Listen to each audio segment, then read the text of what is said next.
the latest military news update. This is AFP Community News, hosted by Rob Suzon every 12 noon, Mondays to Fridays. Only here on DWDD Armed Forces Radio. One AFP for a stronger Philippines.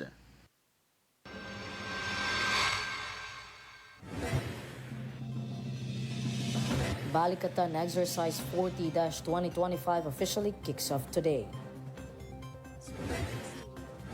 Additional forces deployed to strengthen election security in Basilan. Commission on Election ready to deploy ballots for May 2025 national elections.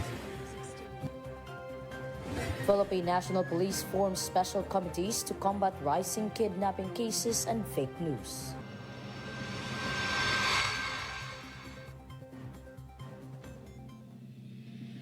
Good day everyone, as well as our troops at Camp Emilio Aguinaldo, Quezon City. Today is Monday, April 21, and we will bring you the latest news from the armed forces and other information around the Philippines. In behalf of Rof Suzon, this is Jhai Simbajon for AFP Community News.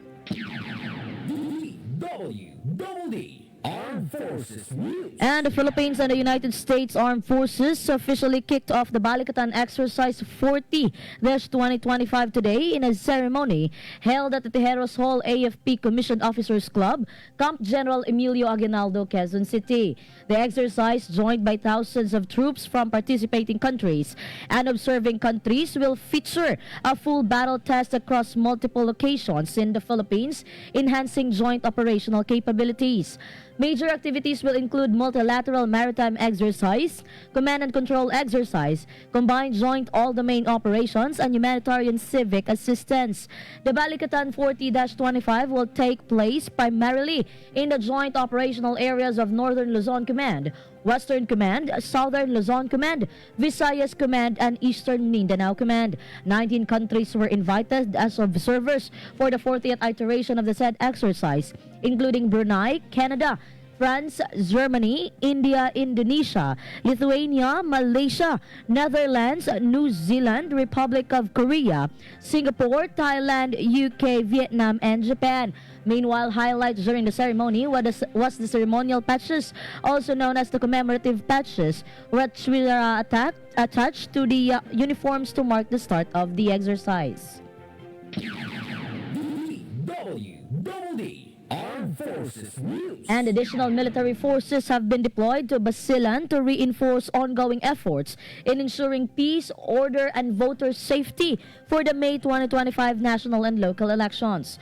101st Infantry 3 Red Arrows Brigade Commander, Brigadier General Alvin V. Luzon, welcomed the arrival of the 113th Division Reconnaissance Company of the 11th Infantry Division at the headquarters of the 14th Special Forces Company in Lamitan City. The said deployment of additional troops is part of the security campaign of the Western Mindanao Command and Joint Task Force Orion to safeguard the integrity, credibility, and peaceful conduct of the upcoming electoral process across Western Mindanao. Meanwhile, Brigadier General Luzon expressed his appreciation and confidence in the capabilities of the newly deployed unit, who will be working alongside with the 101st Infantry Brigade. DWDD Armed Forces News. Armed Forces Radio. For other updates, let us hear the details about two communist terrorist group members captured in an encounter in Isabela. Go ahead, Joanne. The 86th Highlander Battalion encountered and captured two members of the communist terrorist group from the remaining members of the dismantled KR-CV in Barangay Dicamay 2, Jones, Isabela on April 20, 2025. According to initial report, a concerned citizen provided information about the whereabouts of the terrorist group. The 86th IB immediately responded and conducted a patrol, leading to an encounter with the NPA terrorist group in the area, resulting in the arrest of two members. Their identities are still being being verified. Recovered items include several improvised explosive devices, magazine, bullets, and other personal belongings. Major General Gulliver L. Sinieres, commander of the 5th Infantry Division, is calling on the remaining members of KRCV and ICRC to surrender, for it's not too late. It can be recalled that on April 14, Major General Gulliver L. Sinieres extended an invitation to the remaining CTG members to surrender to the government.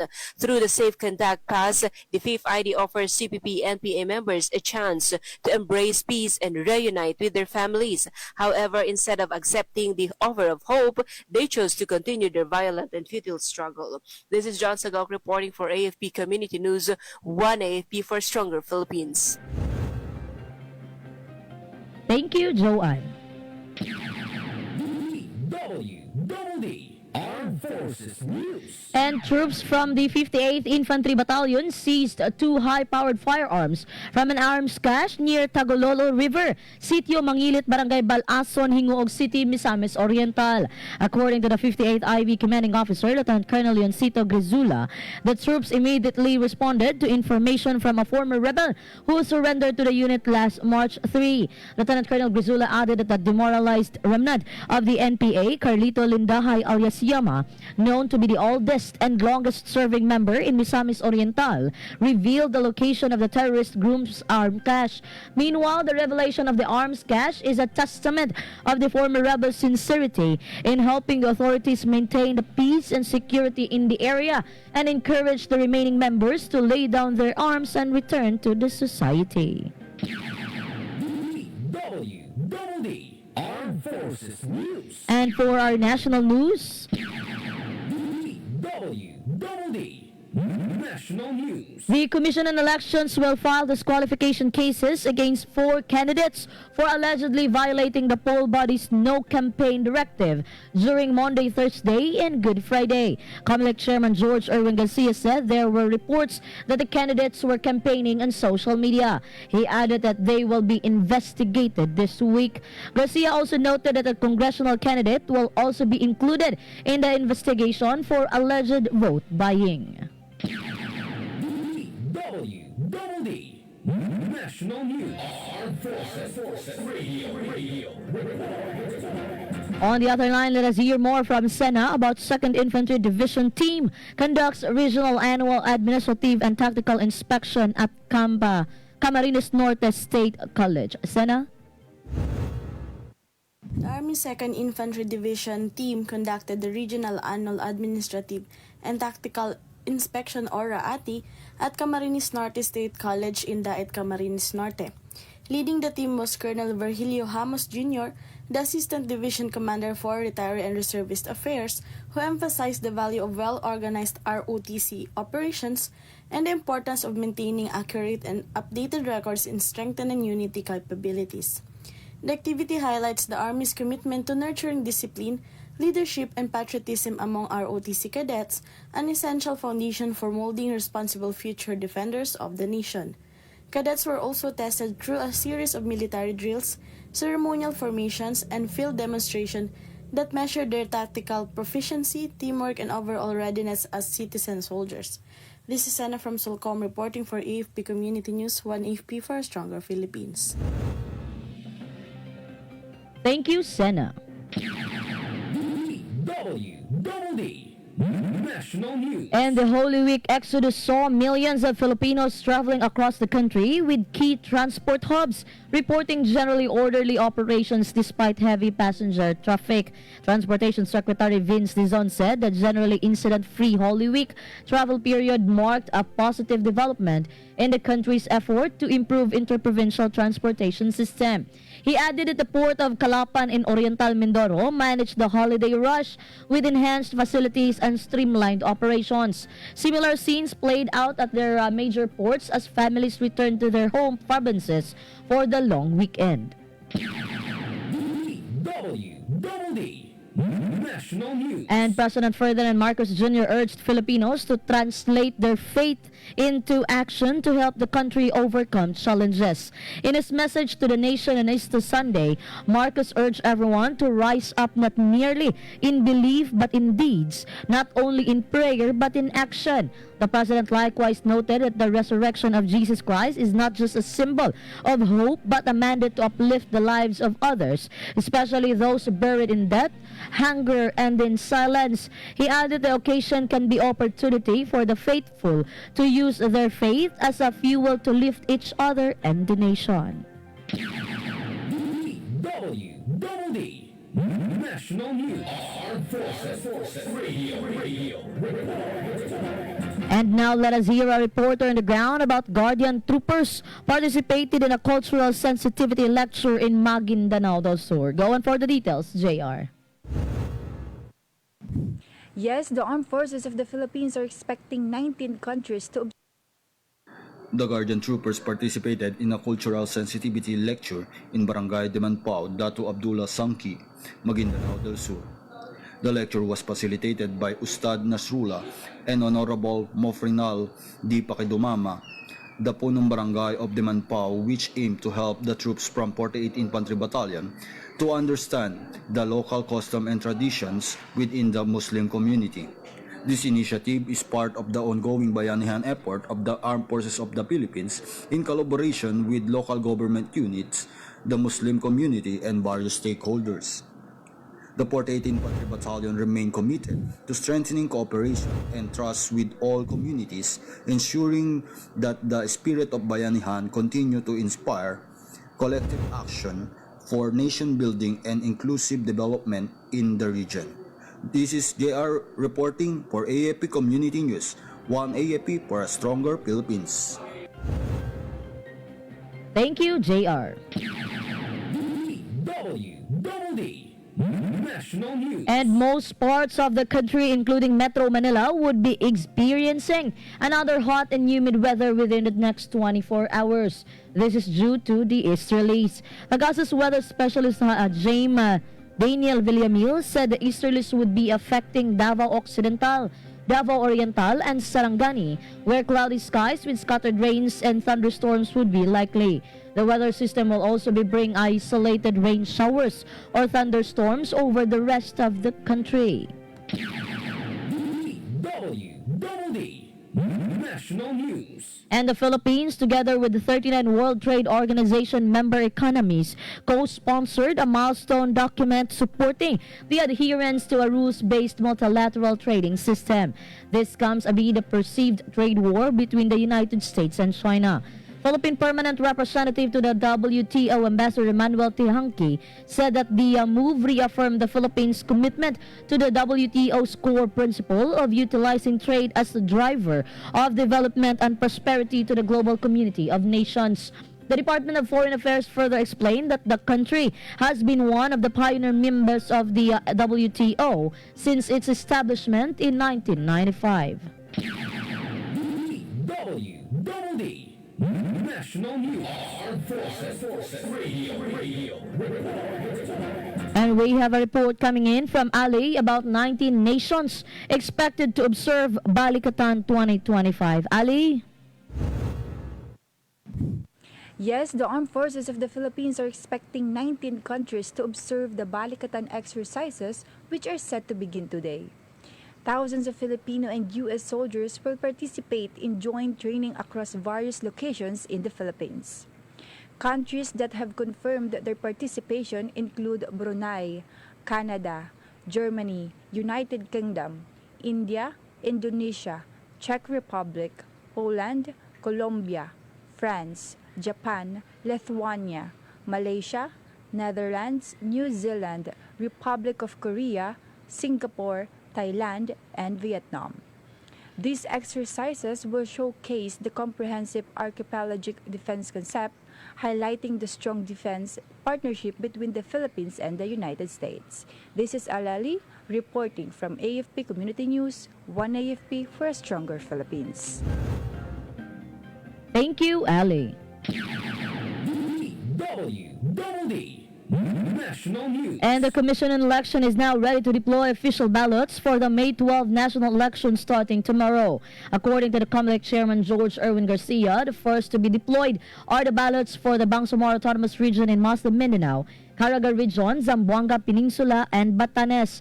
As of yesterday, about 95% of the total 68,542,564 official ballots had already undergone the required verification process. COMELEC hopes to complete the deployment of ballots by the end of the month. DWDD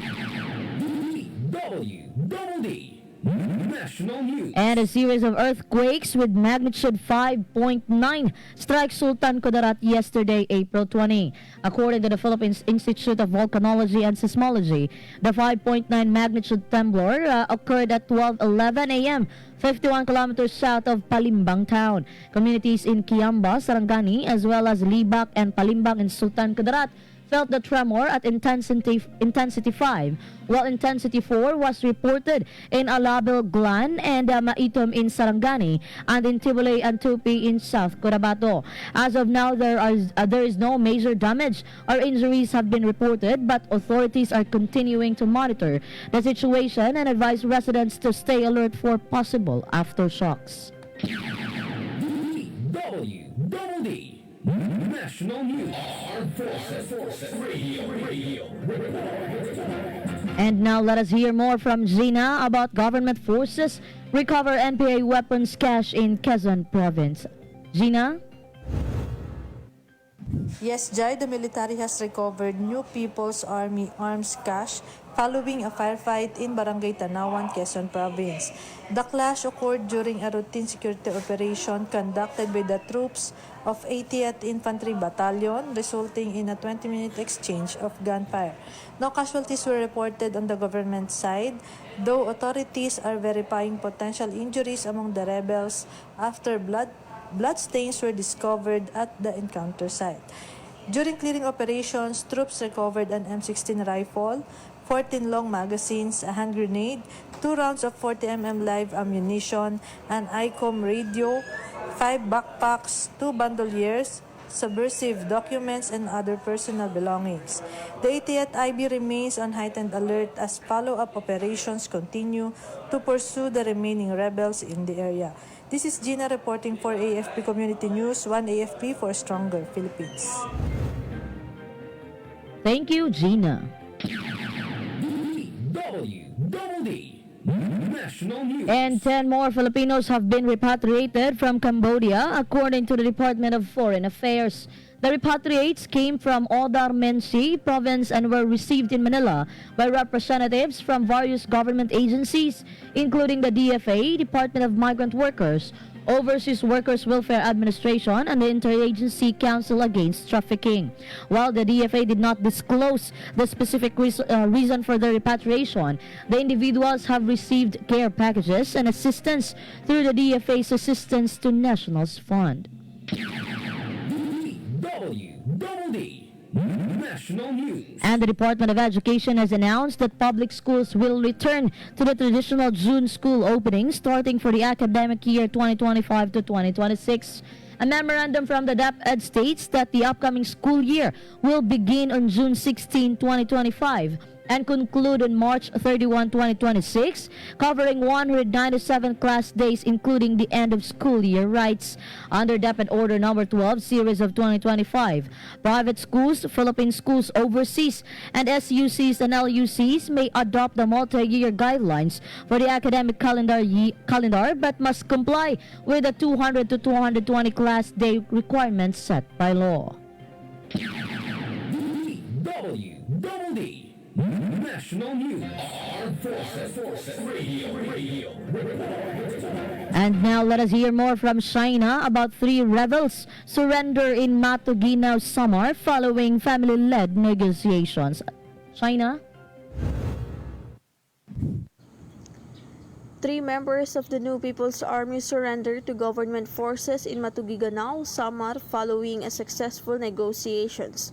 The individuals, identified by their alias Reneboy, Ben, and Osang, are all members of the Diaz family.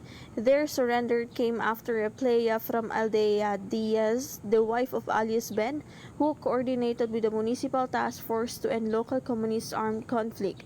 The 3 are now undergoing reintegration under the Enhanced Comprehensive Local Integration Program or ECLIP, which includes psychosocial support and livelihood assistance.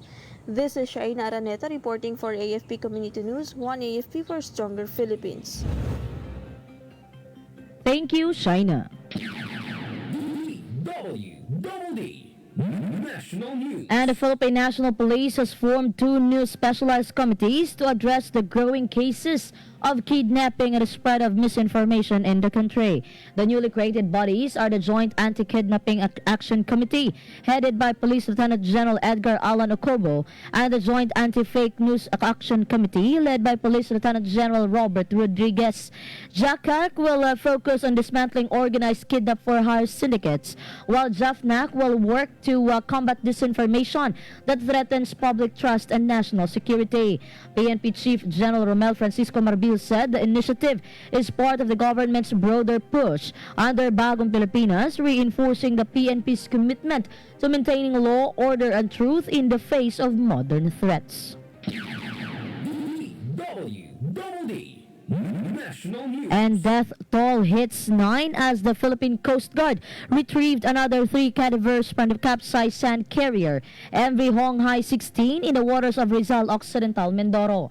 PCG Special Operations Group Southern Tagalog and tactical wreck divers of the Special Operations Force recovered the first cadaver from the accommodation area of the vessel on April 19, while the second and third bodies were found at Cargo Hold Number 1 and Cargo Hold Monitoring Control Room yesterday, April 20. Meanwhile, PCG continued its diving operations to locate the 2 crew members that remained missing. The Chinese-flagged MV Jhai 16 capsized had 25 crew members, of which 13 were Filipinos and 12 were Chinese. DWDD National News. Armed Forces Radio. More updates from Friday about high-powered firearms or rebel supplies seized in armed encounter in Agusan del Norte. Friday? Good day everyone. The 29th Infantry Battalion seizes high-powered firearms and other materials after a 10-minute firefight with the suspected members of the Communist NPA terrorist group in Sitio Pirada, Barangay del Pilar, Agusan del Norte. The troops were conducting combat operations when they encountered more or less 10 CNTs who are believed to be members of the Platoon 1, Sub-Regional Centro de Gravidad, Westland Northeastern Mindanao Regional Committee under Marjun Navarro alias Julia. Recovered from the encounter site were 1 M16 rifle, 3 serviceable 40mm grenade launcher ammunition, and assorted personal belongings left behind by the fleeing rebels. Meanwhile, 29th Infantry Commander Lieutenant Colonel Mark S. Tabon, Philippine Army, appeals to the members of the remaining CNTs to abandon the armed struggle and return to the fold of the law. This is Ferdy Blues reporting for AFP Community News, 1 AFP for Stronger Philippines. Thank you, Ferdy. DWDD National News. And for our final news, the National Capital Region Police Office security operations will remain in full swing as vacationers starts going back to Metro Manila after spending the Holy Week break in the provinces. According to NCRPO Chief Major General Anthony Aberin, the inspections will continue as well as the monitoring of police deployments on the ground. Aberin assured the public that the NCRPO is ready to deliver safety and security services to the people and urged them to remain vigilant and cooperative. Meanwhile, the Philippine National Police earlier placed all police units across the country on heightened alert and deployed over 65,000 policemen for Holy Week. DWDD National News. And that's all for today's broadcast. Thank you for joining us, especially to our audience in our Facebook page, AFP Radio DWDD. Don't forget to tune in tomorrow for more updates, same time, same station. Again, this is Jhai Simbajon for AFP Community News. One AFP for a stronger Philippines. Behold the latest military news update. This is AFP Community News, hosted by Rob Suzon every 12 noon, Mondays to Fridays. Only here on DWDD Armed Forces Radio. One AFP for a stronger Philippines. Ito ang DWDD 1134 kHz AM. Balita, impormasyon at musika. Ito ang DWDD AFP Radio. Boses ng Kawal Pilipino. Kayo ay nakatutok sa DWDD AFP Radio. Kami po ay kasapi ng KBP, Kapisanan ng mga Broadcaster ng Pilipinas.